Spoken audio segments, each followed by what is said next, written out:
to the 8th of May's report. News events. Right. Today, I'd like to talk about the potential Rafah incursion looming. Okay. This is never my favorite topic to talk about, but it is happening. Hopefully it doesn't happen.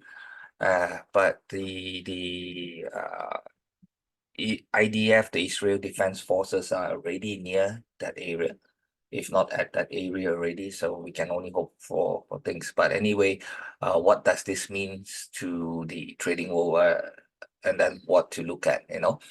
This is something that's part of the report that I'll be talking about today. Now, the Palestinian group Hamas has agreed to a ceasefire proposal in Gaza, yet Israel's war cabinet has unanimously rejected it, stating it falls short of their requirements.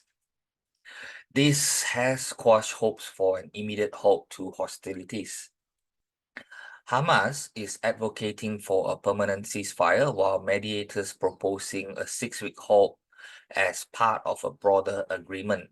This deal would potentially see the release of hostages, many of whom are soldiers captured during the October 7 attacks, in exchange for a lasting ceasefire.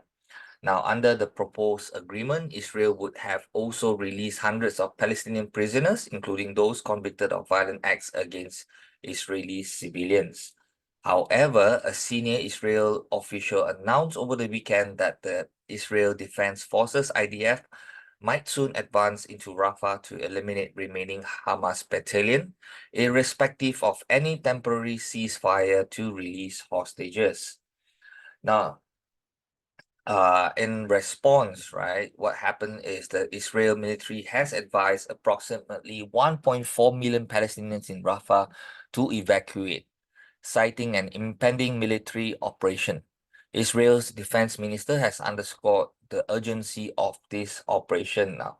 Israel's Western allies, particularly the US, have cautioned against any invasion of Rafah without a comprehensive plan to safeguard the civilians there. Now, as Israel gears up for potential military action in Rafah, it's also sending delegates to meet with mediators to explore every avenue for reaching a settlement. Now, the economic repercussions of an Israel offensive in Rafah could be significant and complex. Drawing on historical examples of similar regional conflicts, what we can see is such conflicts often breed regional instability. We can affect global markets, particularly oil prices, due to the Middle East's pivotal role in the global oil supply. Now, as escalation in the Middle East heightens concerns over security of oil production and transportation routes, potentially driving up oil prices as well. Okay, so this increase could inflate global economic pressures by elevating energy and transportation costs.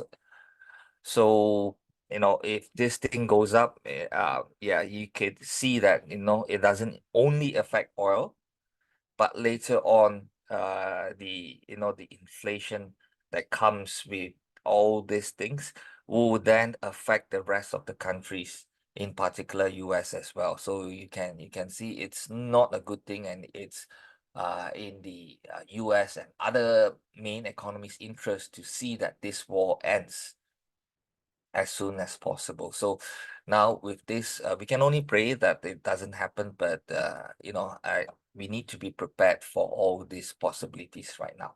Okay, so that's it for today. For the news part of it, let's look into the charts.